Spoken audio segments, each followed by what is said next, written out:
ఈ నెల 9వ తేదీ ఆర్జేకర్ హాస్పిటల్లో వైద్యురాలి మీద జరిగిన అత్యాచారం, హత్య దేశాన్ని దిగ్భ్రాంతిలో గురిచేసింది.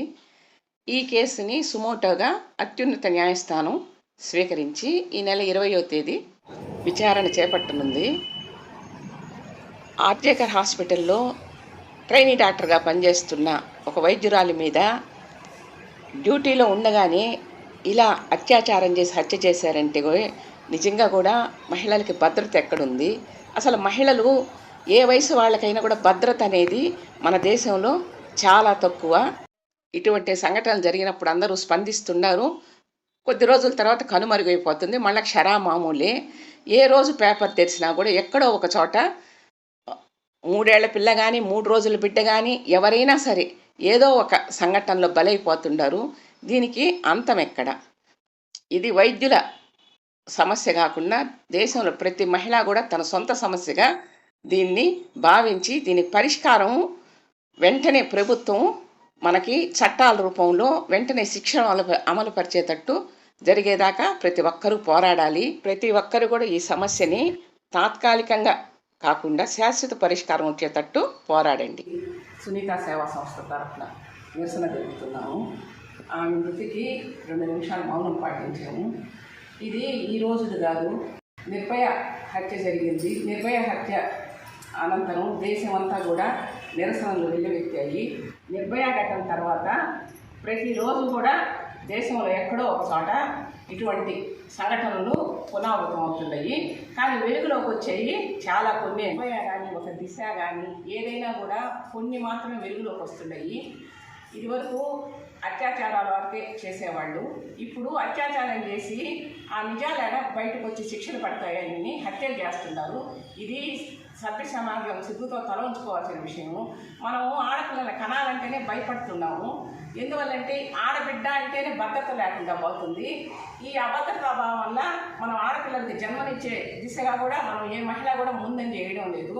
ఇటువంటి పునరావృతం కాకుండా ఈరోజు కలకత్తాలో జరిగిన ఘటన దేశమంతా కూడా సంచలనం సృష్టిస్తుంది.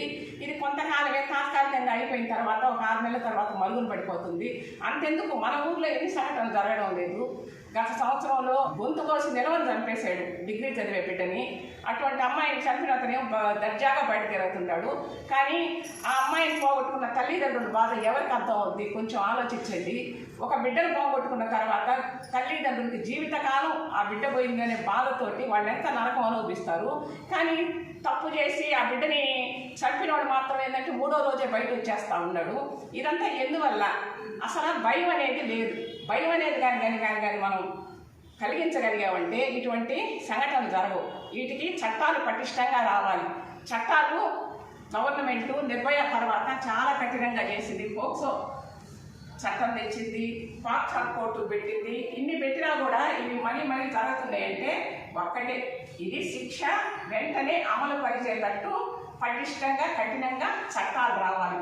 అటువంటి చట్టాలు రానంత కాలము ఈరోజు కలకత్తాలో ట్రైనీ డాక్టర్ అయితే ఏమి, దిశ అయితే ఏమి, నిర్భయ అయితే ఏమి, ఈరోజు పేపర్లో 2 ఘటనలు అయితే ఏమి, ఉద్యోగ సంఘటన అయితే ఏమి, ఏమైనా కూడా ఏంటంటే మళ్ళీ జరుగుతూనే ఉంటాయి.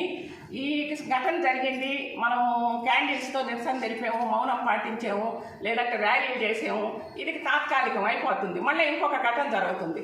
కాబట్టి ప్రభుత్వం కఠినమైన చట్టాలు తేవాలా, వాటిని వెంటనే సత్వరం అమలు పరచాలా. దోషుల్ని ఇంకొకరు అటువంటి తప్పు చేయాలంటే భయపడేటట్టు ఆ శిక్షల్ని కూడా బహిర్గతంగా అందరికీ తెలిసేటట్టు చేయాలి. ఇలా చేయకుండా ఒక తప్పు చేస్తే ఇంత భయంకరంగా శిక్ష ఉంటుందా అనేటట్టు కానీ మన ప్రభుత్వం కానీ చర్యలు తీసుకోకుంటే ఇవి మాత్రము ప్రతిరోజు కూడా జరుగుతూనే ఉంటాయి. అదే కాదు, అమ్మాయిలు కూడా చాలామంది మిస్సింగ్ అవుతుంటారు. వాళ్ళంతా ఏమైపోతూ ఉంటారు. ఎక్కువగా ఇటువంటి కేసులన్నీ రాకుండా ఉండాలంటే ముందు చట్టాలు పటిష్టంగా రావాలి, కఠినమైన శిక్షలు వేయాలి. ఆ శిక్ష తలుచుకుంటేనే నిద్రలో కూడా ఉలిక్కిపడేటట్టు ఉండాలి. అప్పుడు కానీ ఈ మానవ మృగాలకి బుద్ధి రాదు. మనం ఆడపిల్లలని మన బిడ్డల్ని మనం స్వేచ్ఛగా బయట పంపలేము.